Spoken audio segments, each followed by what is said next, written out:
السلام علیکم ناظرین، آج ہم ایک خاص پروگرام لے کے آپ کی خدمت میں حاضر ہیں۔ ہمارے بہت سے ویورز ہمیں یہ کہتے ہیں کہ یہ پاپولر ووٹ کیا ہے، پھر یہ روایتی ووٹ کیا ہے، پھر ان کی کنسولیڈیشن کیا ہے، پھر الیکشن مینجمنٹ کے اوپر ان کا کیا اثر ہوگا، جو آپ کی ایک میتھوڈولوجی ہے حلقہ جیتنے کی، اس کے بارے میں ہمیں تھوڑا سا آگاہ کریں۔ تو اس سلسلے میں ہم آپ کی خدمت میں حاضر ہیں۔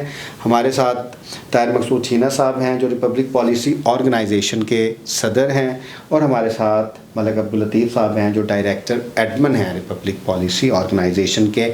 ہمارے پولیٹیکل معاملات اور پولیٹیکل جو ونگ ہے، الیکشن ونگ کے بھی معاملات دونوں حضرات دیکھ رہے ہیں۔ جی آپ کا بہت شکریہ پروگرام میں آنے کا۔ جی سب سے پہلے چھینا صاحب آپ سے ہمارا ایک کویشچن ہے کہ جو آپ نے 4 فیکٹرز بتائے ہوئے ہیں ایک حلقہ جیتنے کے لیے، کیونکہ پاکستان میں پارلیمانی گورننس ہے اور حلقہ جاتی سیاست ہے، اس کے بارے میں ذرا آسان لفظوں میں ہمارے ناظرین کو بتائیے گا۔ جی بسم اللہ الرحمن الرحیم، بہت شکریہ۔ اس پہ ہم بات کر چکے ہیں کئی دفعہ، لیکن آپ نے صحیح کہا کہ آسان الفاظ میں بولنے کی ضرورت ہے۔ تو الیکشن کے لیے سب سے ضروری چیز جو ہے وہ ایک کینڈیڈیٹ کا ہونا ہے۔ پارٹیز جو ہیں وہ ایک کینڈیڈیٹ پہلے کہ کون سا کینڈیڈیٹ کس حلقہ کے لیے ان کا موضوع ہوگا۔ ظاہر ہے سب سے پہلے پارٹی ہے، پھر کینڈیڈیٹ پارٹی ڈھونڈتی ہے۔ پارٹی جو ہے وہ کینڈیڈیٹ، موضوع کینڈیڈیٹ جو اس حلقہ کے لیے۔ اچھا، اس کے بعد جو آئے گا کہ آپ الیکشن کمپین پہ چلے جاتے ہیں، اور الیکشن کمپین کی مختلف جہتیں ہیں، جیسے کہ ڈیجیٹل کمپین ہے، ڈور ٹو ڈور کمپین ہے، فزیکل کمپین ہے، جلسے ہیں، ریلیاں ہیں، اینڈ سو آن۔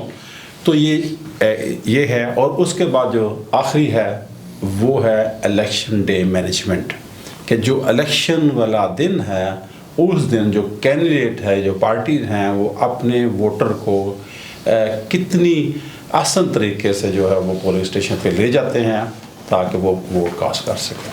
جی ناظرین، اس کو ریفریز ایسے کرتے ہیں کہ سب سے پہلے پارٹی ایک چاہیے۔ جو پاپولر ووٹ ہے وہ نظریے کا یا ایک پاپولر اپیل کا ہوتا ہے، وہ پولیٹیکل پارٹی کا ہوتا ہے۔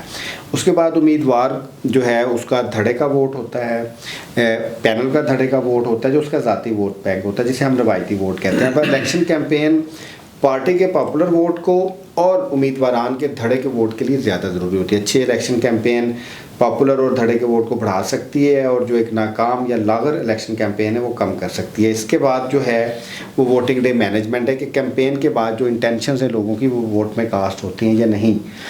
اب ہم آگے بڑھتے ہیں، ملک عبداللطیف صاحب سے پوچھتے ہیں کہ سر یہ پاپولر ووٹ کے بارے میں ذرا ہمیں بتائیے گا تھوڑا سا، اور تھوڑا سا ہمیں روایتی ووٹ کے بارے میں بتائیے گا، ایک حلقے کو ذہن میں رکھ کے۔ بسم اللہ الرحمن الرحیم، اللہم صلی علی محمد و آل محمد۔ جی ناظرین کو سادے لفظوں میں یہ پاپولر ووٹ میں پہلے وہ بریف کر دیتا ہوں۔ پاپولر ووٹ سے مراد ہے نظریاتی ووٹ، جو نظریاتی طور پر کسی سیاسی جماعت کے ساتھ وابستہ ہوتے ہیں۔ اس میں عمر کی کوئی قید تو نہیں، لیکن موسٹلی جو یوتھ ہے، جو ینگ جنریشن ہے، کہ 18 برس سے لے کے 35 برس تک کے جو ووٹر ہیں، جو کہ ٹوٹل ووٹ کے کو 44-45% بنتے ہیں، وہ لوگ جو ہیں پڑھے لکھے نوجوان، وہ نظریاتی طور پر کسی سیاسی جماعت کے ساتھ وابستہ ہوتے ہیں۔ ان کو جو بھی سیاسی جماعت کی کہہ لیں کہ بیانیہ ان کو اچھا لگتا ہے، پسند آتا ہے، جو پارٹی لیڈر ہے وہ اگر اس کو پسند کرتے ہیں، تو وہ نظریاتی طور پر اس پارٹی کے ساتھ وہ اٹیچ ہوتے ہیں، اور وہ ان کی کوشش ہوتی ہے کہ وہ اپنا ووٹ اس سیاسی جماعت کو وہ کاسٹ کریں نظریاتی طور پہ۔ اب آتے ہیں ٹریڈیشنل ووٹ۔ ٹریڈیشنل ووٹ جو ہے وہ دھڑوں کا، برادری کا ایک امیدوار ہے، جس کو ہم کہتے ہیں جی یہ الیکٹیبل ہے، یا اس کانسٹیچوئنسی میں اتنی برادری بیٹھی ہے، اتنے اس کے دھڑے کے لوگ موجود ہیں، تو وہ بعض اوقات عام لفظوں میں یہ بھی کہتے ہیں کہ جی فلاں امیدوار تو اتنے ہزار ووٹ گھر سے لے کے چلتا ہے۔ تو وہ انفیکٹ وہ جو ووٹ کی تعداد ہے وہ اس کی برادری یا اس کے دھڑے کی، وہ لوگ ان کو پارٹی کے ساتھ نظریاتی طور پہ کوئی وابستگی اس حد تک نہیں ہوتی جو پاپولر ووٹر کو ہوتی ہے۔ وہ اپنے اس امیدوار کی وجہ سے، اپنی برادری کی وجہ سے، اپنے اس علاقائی کہہ لیں رسم و رواج میں کہ جی ہم فلاں دھڑے کے ساتھ ہیں، ہم نے اس کو سپورٹ کرنا ہے، تو وہ اس صورت میں ووٹ کاسٹ کرتے ہیں۔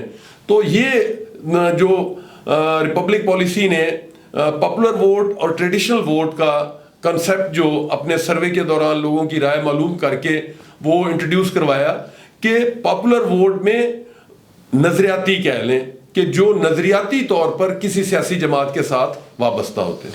جی اس کو تھوڑا سا اور آسان لفظوں میں ایکسپلین کرتے ہیں.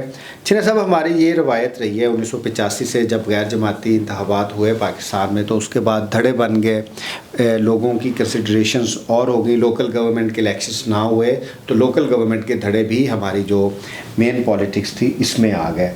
تو سر میرا آپ سے یہ کویشچن ہے کہ ہمارا اس کو ہم بہت آسان کرتے ہیں کہ ارائی کو ووٹ دیتا ہے, جاٹ کو ووٹ دیتا ہے, راجپوت کو ووٹ دیتا ہے, اس طرح مختلف لوگ اپنی برادریوں کو, دھڑے کو, انفارچونیٹلی شیعہ کو ووٹ دے گا, بریلوی کو ووٹ دے گا, یہ کلٹس ہیں. پھر دوسرے اس میں ایک دھڑا یہ بھی ہے کیونکہ 30 سے 40% تک پاورٹی ہے ہماری مختلف کانسٹیٹوئنسیز میں, ادھر پیسہ چلتا ہے, لوگ پیسوں سے بھی اپنے دھڑے بناتے ہیں مفادات کے لیے. 3-4 ٹائپ کے دھڑے ہیں جو آپ ایکسپلین کر چکے ہیں. کیا آپ کو نظر آ رہا ہے اس الیکشن میں جاٹ ہو سکتا ہے کہ کسی راجپوت کو ووٹ دے دے پاپولر ووٹ کی وجہ سے, اس طرح کوئی ارائن جو ہے وہ کسی اور برادری والے کو ووٹ دے دے, یا ایک شیعہ سنی کینڈیڈیٹ کو دے دے, سنی دوسرے کو دے دے, یا ایک غریب جو ہے وہ دوسرے کو دے دے؟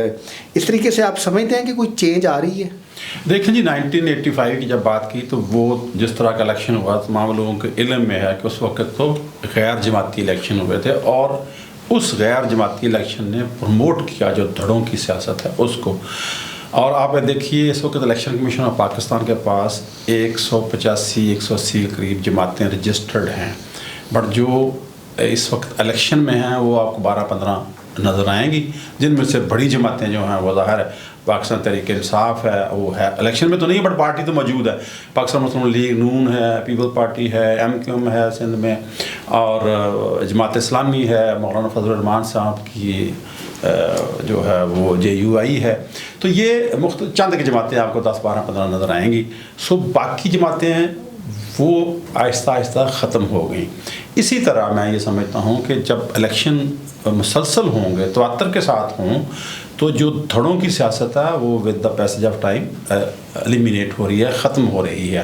اگر یہ ہو گئے ہوتے پاکستان میں لوکل گورنمنٹ کے, مقامی حکومتوں کے جو بلدیاتی الیکشن ہیں, تو یقیناً یہ جو پولیٹیکل جو انوائرمنٹ ہے یہ نیچے لیول تک چلا گیا ہوتا اور دھڑے مزید کمزور ہو جاتے. تو آنے والے دنوں میں مجھے لگتا ہے ایسے ہے کہ دھڑوں کی سیاست کمزور ہوگی, اور جیسے دھڑوں کی سیاست کمزور ہوگی تو جو بات آپ نے کی وہ اب پاپولر ووٹ میں لوگ شفٹ ہو رہے ہیں, اور جو جماعت اسلامی کے نظریہ کو پسند کرتے ہیں وہ جماعت اسلامی کی طرف جائیں گے, جو پیپل پارٹی کو پسند کرتے ہیں وہ پیپل پارٹی میں جائیں گے. ان کی جو ذاتی جو فیلیشن ہے کسی بھی سیکٹ کی بنیاد پہ یا کسی ذات کی بنیاد پہ وہ شاید آہستہ آہستہ ختم ہو جائے گی. جی ناظرین, اگر آپ 1985 سے 2024 تک آئیں تو دھڑوں کی سیاست ختم ہو رہی ہے.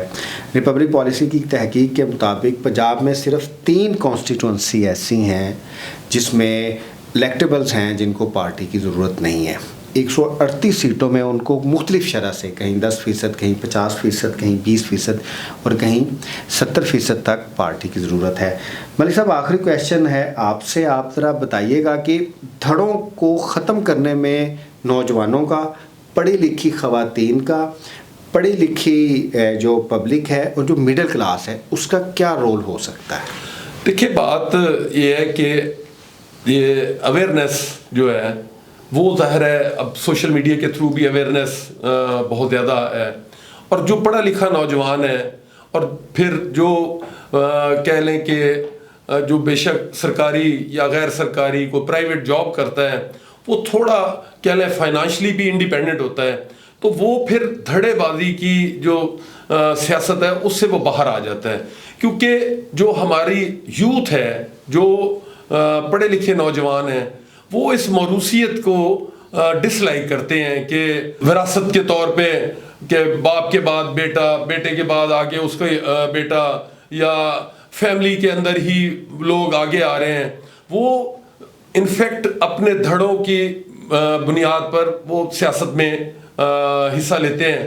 اب جو ہے نوجوان نسل جو ہے وہ اس چیز سے بیزار ہے, تو اب ان کی اویئرنیس جو ہے وہ اس پاپولر ووٹ کے کنسیپٹ کی طرف جا رہی ہے کہ وہ کہتے ہیں کہ ووٹ کا جو ان کا ایک کہہ لیں کہ آئینی حق ہے اس کو برادریوں سے کسی مذہبی بنیاد سے اس سے ہٹ کے وہ اپنا ووٹ استعمال کریں. اور اسی وجہ سے ہم نے جب سروے میں پاپولر ووٹ کی پرسنٹیج لی تو وہ بعض جگہوں پہ 70%, 75% تک بھی ہے, 60%, 55%. تو وہ ایک اچھی بھلی تعداد ہے. اور یہ وقت کے ساتھ ساتھ 1985 سے 2024 اور انشاءاللہ آنے والے الیکشنز میں یہ اور جو پاپولر ووٹ ہے اس میں اضافہ ہوگا اور جو ٹریڈیشنل ووٹ ہے وہ اس میں کمی واقع ہوگی. جی اب ضمن آخری کویشچن چھینا صاحب سے, پاپولر ووٹ اتنا کاسٹ نہیں ہوتا پاکستان میں, دھڑے کا ووٹ لازمی کاسٹ ہوتا ہے.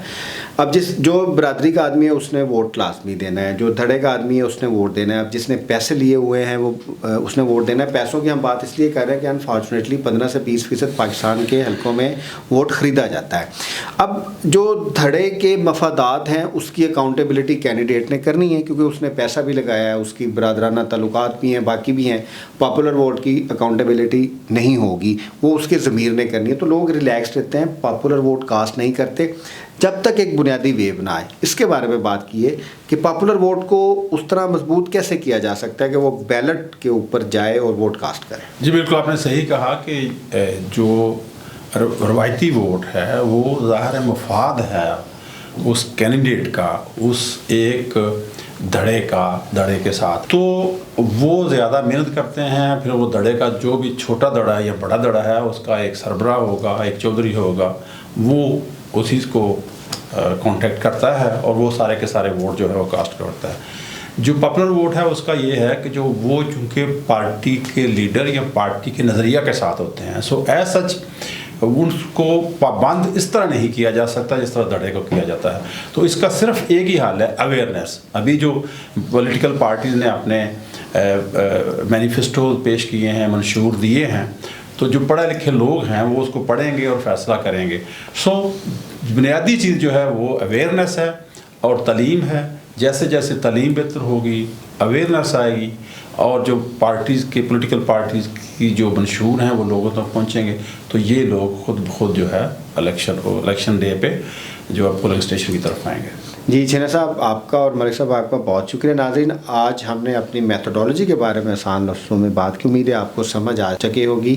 ہماری آرگنائزیشن کا بھی یہ بنیادی مقصد ہے کہ پاپولر ووٹ میں اضافہ ہونا چاہیے اور دھڑوں کی سیاست ختم ہونی چاہیے. اگر آپ کو ہمارا پروگرام لگے اچھا تو ہمارے چینل کو ضرور سبسکرائب کیجیے گا. آپ کا بہت شکریہ. اللہ حافظ. اللہ حافظ.